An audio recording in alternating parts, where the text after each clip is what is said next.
Bom dia, gente. Eu sou Mauro Lopes. Opa, caiu aqui. Eu sou Mauro Lopes. Esse é o programa Paz e Bem, que você assiste aqui pelo canal Paz e Bem, aqui pela TV 247 também. Rimou, né? Acabou rimando. Uma alegria a gente estar juntos de novo. Hoje é terça-feira, dia 26 de fevereiro, e este é o programa Paz e Bem de número 104. 104 encontros já tivemos.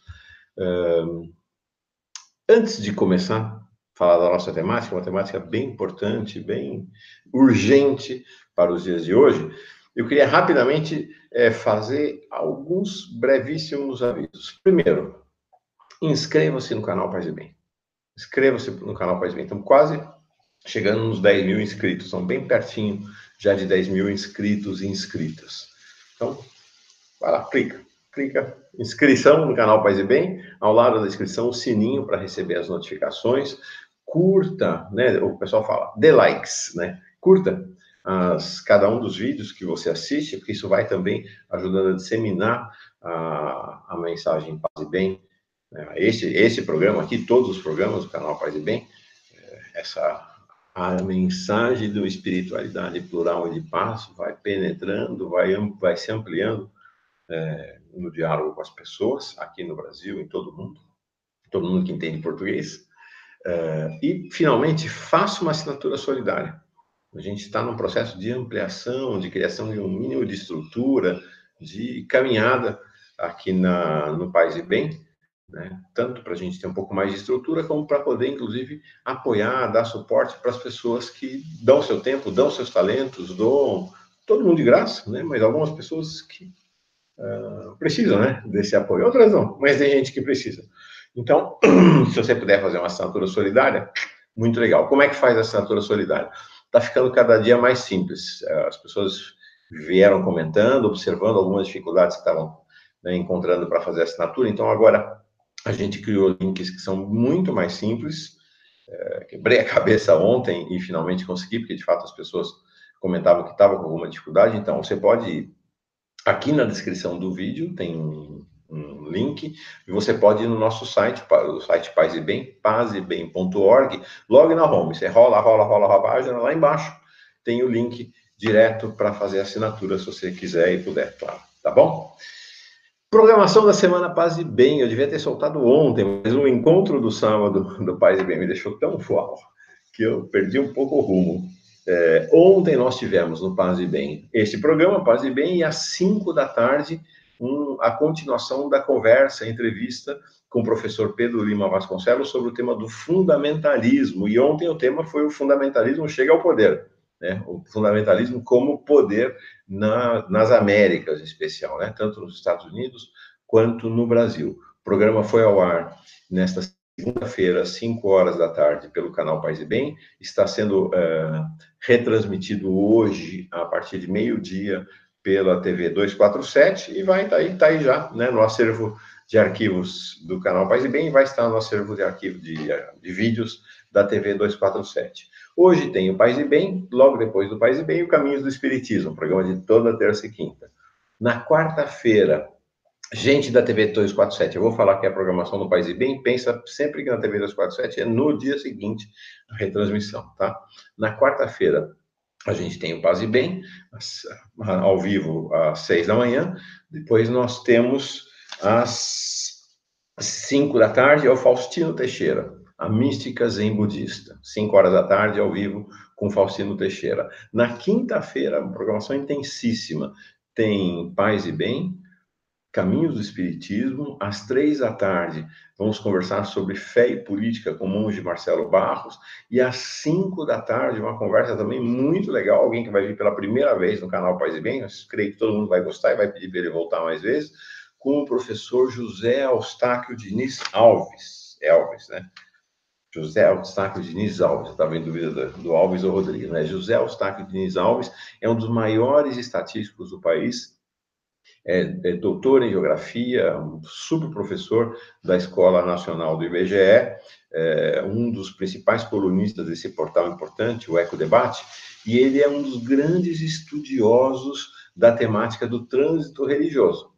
Que religiões as pessoas são no Brasil? Então, nós vamos discutir nesta quinta, às 5 horas da tarde, a jornada da espiritualidade no Brasil, da maioria católica para a maioria evangélica. Como é que está acontecendo essa jornada? Vai ser muito legal. Sexta-feira, o Paz e Bem, e aí, sábado, Paz e Bem, domingo, Paz e Bem também. Né? Bom, e sábado e domingo, carnaval. Tá bom? Mas no carnaval nós vamos continuar. Todo dia vai ter Paz e Bem durante o carnaval. Tá bom? Então vamos nessa.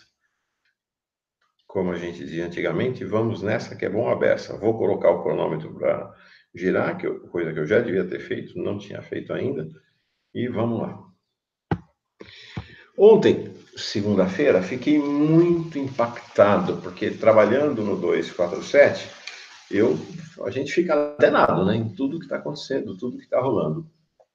E eu estava em determinado momento do dia, no começo, na verdade, já no começo da tarde, acompanhando o encontro do chamado Grupo de Lima, esse grupo de países que foi criado debaixo da ordem dos Estados Unidos, com o objetivo de esmagar, sufocar o governo Maduro na Venezuela.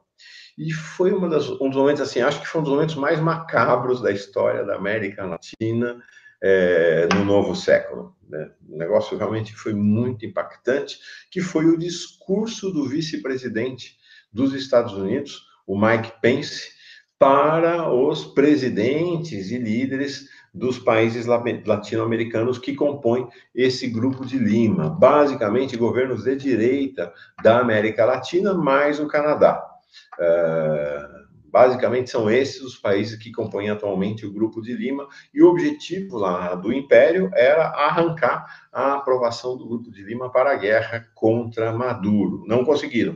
O Grupo de Lima afirmou uma posição de que a saída, apesar de babarem ódio contra o Maduro, né, falarem que ele está fazendo genocídio, né, uma barbaridade, crimes contra a humanidade, aquela história toda, né, então tinha ódio escorrendo assim, por todos os lados.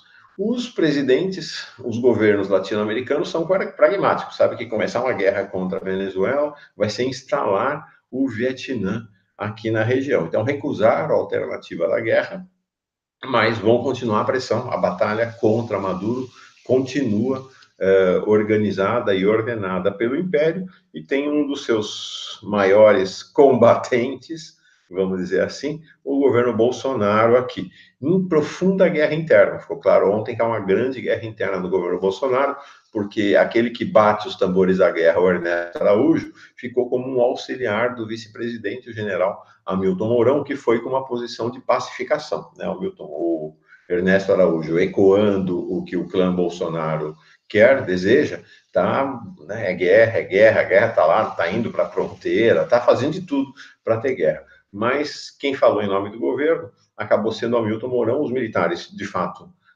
praticamente assumiram como uma junta militar o governo Bolsonaro, está sob intervenção. A posição que prevaleceu foi a posição dos militares brasileiros, que é por uma saída pacífica e contra o envolvimento do exército brasileiro com uma eventual guerra contra a Venezuela. Tá? Então, eles não querem o envolvimento do exército brasileiro numa guerra contra a Venezuela. Bom, o discurso do Mark Pence, como eu falei, foi um dos momentos mais macabros da história da América Latina. Muito impactante, porque ele foi construindo o discurso dele, né, caracterizando o Maduro como um demônio, como eles já fizeram, né, com o Muammar Gaddafi, como fizeram com Saddam Hussein, como fizeram com todas as lideranças, todos os países contra os quais eles se levantaram e destruíram, né? Os Estados Unidos, onde os Estados Unidos passam, onde o Império passa, não nasce grama. Você vai no Iraque, hoje o Iraque nem mais são países, propriamente dito. Eles acabaram com esses países, né? Massacraram com base em mentiras, né? Hoje já se sabe claramente, né, que a acusação que deu base a todo o início dessa ofensiva norte-americana na África, Oriente Médio, que era a história das armas químicas do Iraque, era uma grande mentira, nunca teve armas químicas no Iraque, e eles foram lá, eles destruíram um governo laico, um governo que, com todas as questões lá dos iraquianos, como diz o Lula, é uma questão, né? A Venezuela é uma questão para os venezuelanos, o Iraque era uma questão para os iraquianos, mas os Estados Unidos invadiram ali, destruíram o país. Não existe mais país, não existe mais país. Voltou a ser um país praticamente tribal. A mesma coisa com a Líbia, um país moderno na África, um país em que pese as questões do seu povo, a relação lá com o Muammar Gaddafi, as questões em relação à liderança, eles transformaram tanto o Gaddafi como o Saddam Hussein e agora o Maduro em párias, como se fossem párias da humanidade, né? A encarnação do demônio, para destruírem esses países, que é o que querem fazer com a Venezuela agora. Se os Estados Unidos entrarem na Venezuela, não vai sobrar pedra, acabou a Venezuela, né? A Venezuela será destruída, ela será apenas um grande campo de petróleo, mais nada. E aí o discurso do Mike Pence foi o discurso para tentar arrancar, para tentar submeter a América Latina ao desejo do império, né? Como eles submeteram em outros momentos os países do mundo ao desejo do império americano. Um império já mais enfraquecido hoje, né? É um tigre ferido, mas tem dentes, né? Tem muitos dentes. Então, o discurso dele foi muito impressionante, porque ele foi construindo o discurso, né, demonizando Maduro, e aí iniciou uma série de ameaças que estava dirigida à Venezuela, mas que eu estava pensando, puxa, se eu sou representante de um país aqui, estou ouvindo esse sujeito falar isso, eu estou vendo que vale para mim também, né? Quer dizer, havia um subtexto no discurso do Mark Pence, que era que todas aquelas ameaças que ele estava fazendo contra a Venezuela, o povo venezuelano e Maduro, eram ameaças a todos os países da América Latina que ousarem levantar a cabeça, que ousarem levantarem a voz contra o império. Então, assim, explícito, gente, explícito. Ele dizia assim aos militares venezuelanos: uma generosa oferta do nosso presidente Trump para que vocês traiam Maduro, para que vocês abandonem Maduro, que vocês larguem o governo Maduro e venham para lá de cá. Se vocês fizerem isso, vai ter anistia. Vocês serão anistiados, a vida segue sem problema nenhum. Se vocês não fizerem isto, sofrerão as pesadas consequências. Ele praticamente pronunciou a sentença de morte. O que o Mike Pence estava lá dizendo era o seguinte: se vocês não traírem o Maduro, nós vamos entrar nesse país. Nós vamos estuprar suas filhas e suas mulheres. Nós vamos arrancar a cabeça de vocês. Nós vamos matar os seus filhos. Basicamente, sinteticamente, era isso que ele estava falando. Com uma ameaça contra a Venezuela e contra uma ameaça contra todos os países que o Império Norte-Americano considera como seu quintal, né, que são os países da América Latina. É muito impressionante. E é claro que, evidentemente, este cenário todo embalado pelo fundamentalismo religioso. Mike Pence foi católico, tornou-se evangélico e é um desses, assim, é tipo Ernesto Araújo, Damares, é da mesma turma, de um fundamentalismo religioso atroz e que usa Deus para a guerra, né? Usa Deus para matar, usa o nome de Deus para a morte. Então, lá no discurso dele, ele faz evocações bíblicas, no qual ele vai dizer aos venezuelanos, citando passagens da Bíblia para não terem medo, para confrontarem, para se levantarem contra o Maduro, para pularem para o lado do Império, para o lado dos Estados Unidos, e termina de maneira, não é irônica, de maneira macabra, né? Invocando. Ele ainda tenta um espanhol, arranhar um espanhol, né? Vaiam com Deus, né? Fiquem com Deus.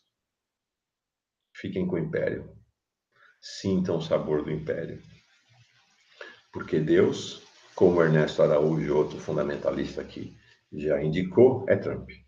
Né? Trump é a encarnação de Deus na Terra para esses fundamentalistas do ponto de vista da política. Né? Então, fiquem com Trump.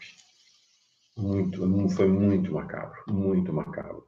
E isso traz à tona, isso mais uma vez revela, desnuda a espiritualidade das elites ao longo da história. A espiritualidade das elites ao longo da história é uma espiritualidade que afirma a morte contra a vida. Essa é uma questão chave, essa é uma questão fundamental para saber onde nós queremos estar.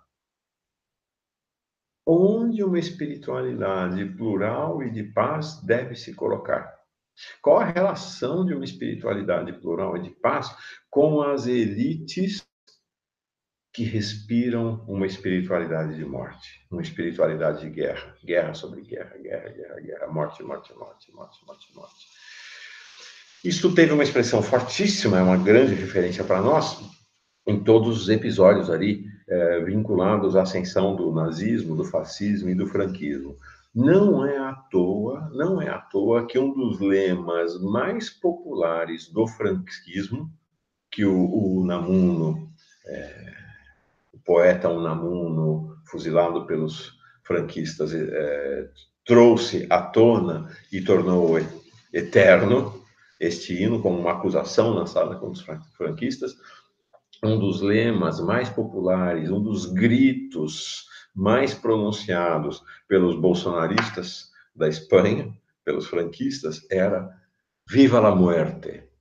Viva la muerte! Este é o lema das elites ao longo da história. Viva la muerte! Que viva a morte! Que a morte prevaleça sobre a vida. Eu separei para a gente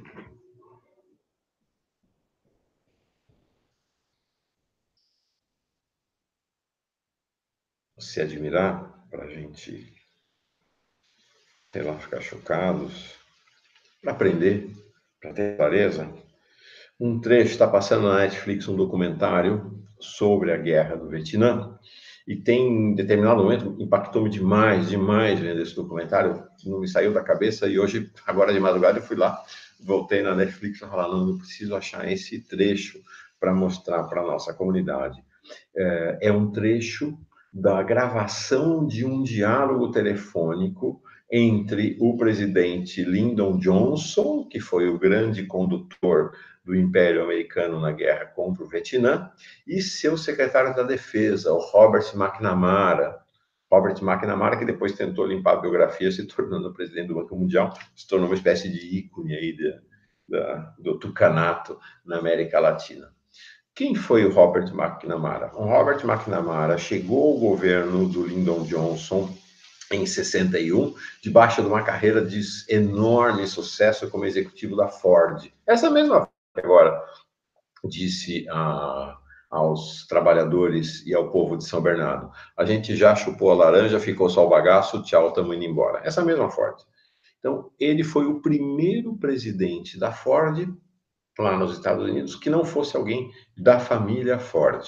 Então, ele chegou ao governo do Lyndon Johnson como secretário da Defesa, a posição que ele ocupou de 61 a 68, durante todo o auge da Guerra do Vietnã, vindo com base nessa trajetória de sucesso.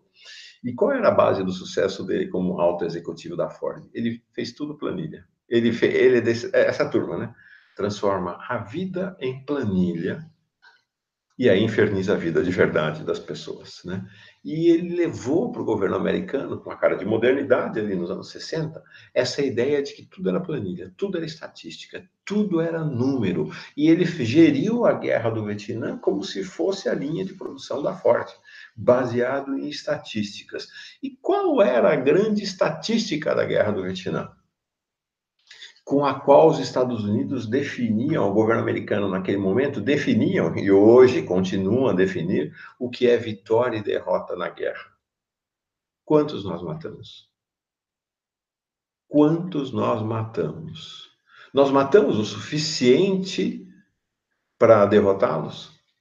A quantidade de mortos é suficiente para que eles fiquem inoperantes, para que na planilha a gente possa vislumbrar a possibilidade de que esta outra empresa, né, nosso inimigo, deixe de funcionar, vá à bancarrota? Vocês acham que é brincadeira, né? Vamos lá. Então, vamos ouvir e assistir, né, com a dificuldade aqui.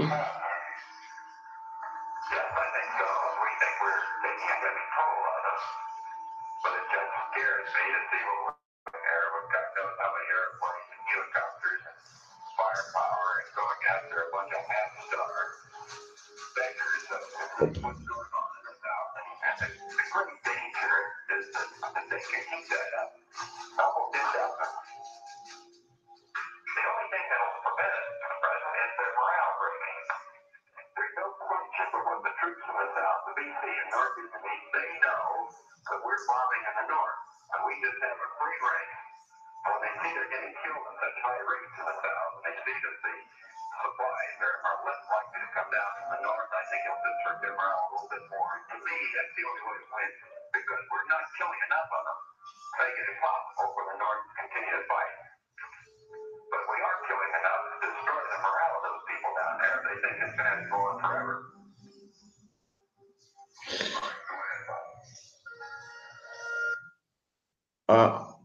A câmera tem dificuldade para captar esses vídeos, mas eu vou ler. Então, eu vi que a legenda ficou entrando e saindo de foco, mas o coração do diálogo, desse diálogo, porque eles gravavam tudo, né? Eles gravavam tudo e depois a ideia era exatamente que isso era público e que em algum momento seria liberado para a história. Então, esses telefonemas ficaram lá gravados e o documentário foi feito em parte com base nesses telefonemas. O diálogo é muito impressionante, porque aí ele diz: a única maneira de derrotá-los é quebrar a moral deles. E aí ele diz assim: e quando virem que estão sendo mortos num número tal que não está dando mais para repor suas tropas, ó, ele diz assim, um minutinho só, é muito impactante. Estamos matando o suficiente para acabar com o moral das pessoas, para tornar impossível que o norte lute. A meu ver, é a única forma de vencer, porque não estamos matando o suficiente.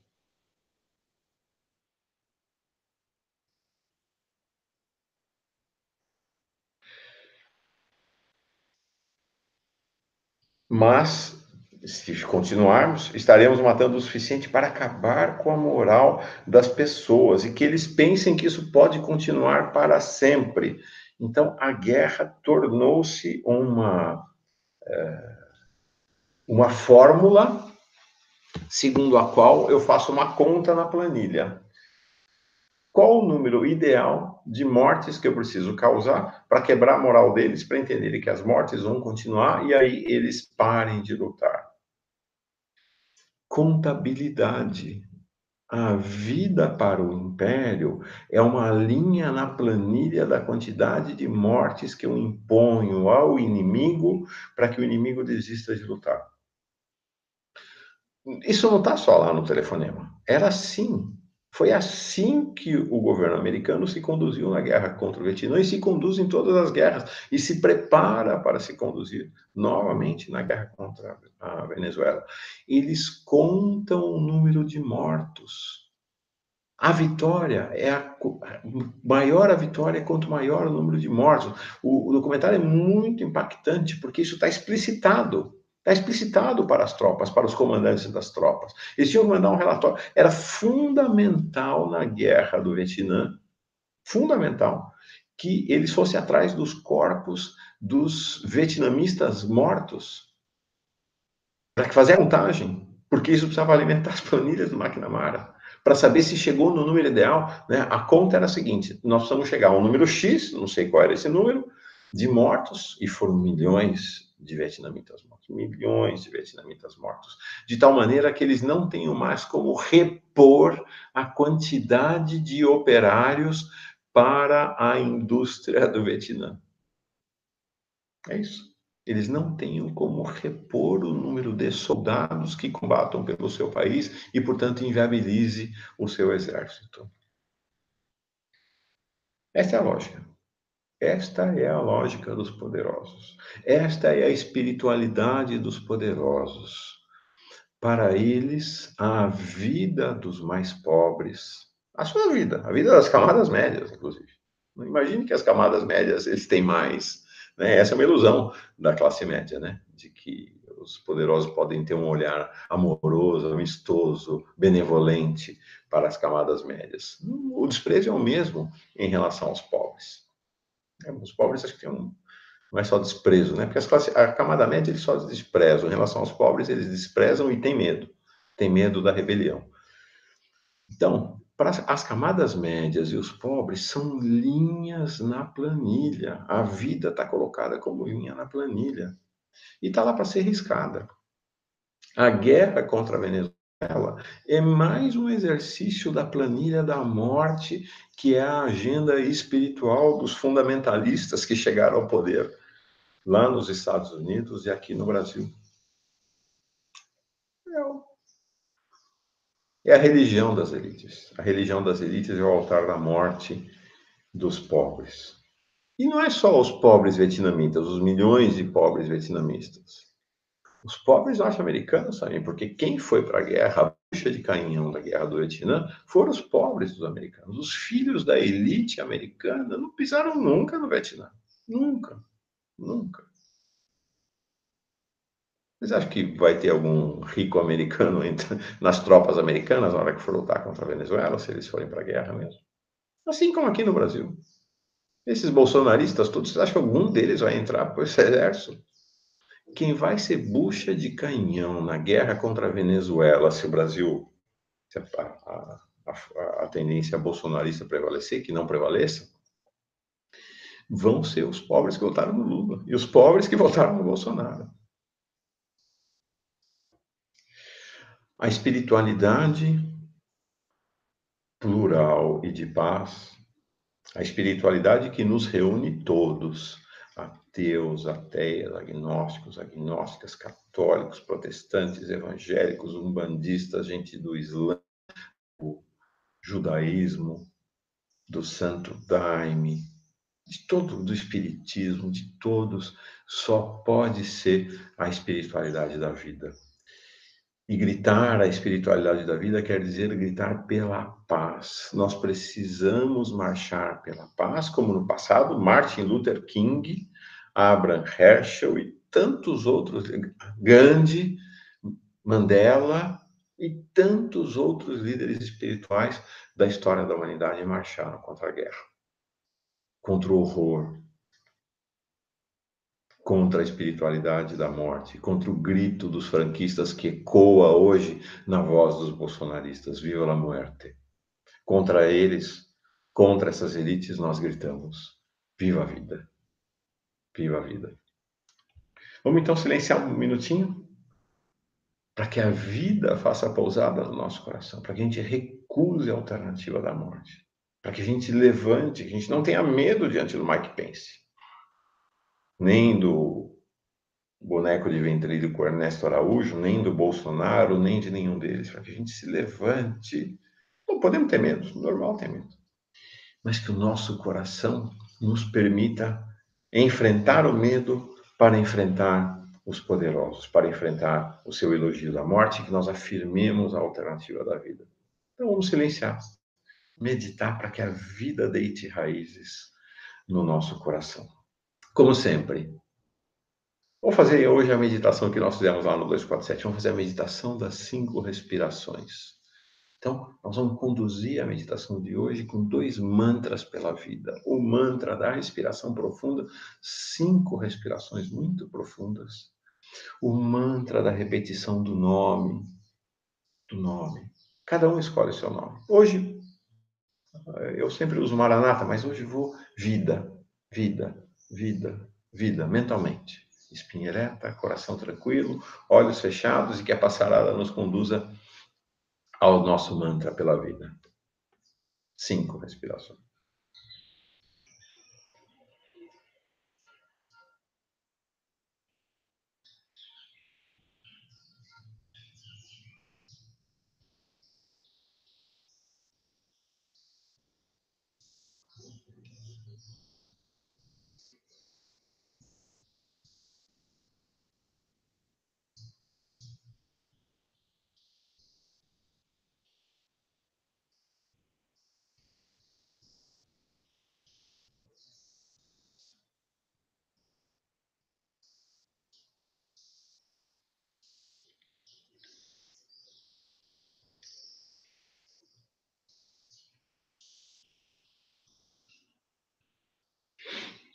Oi, que maravilha!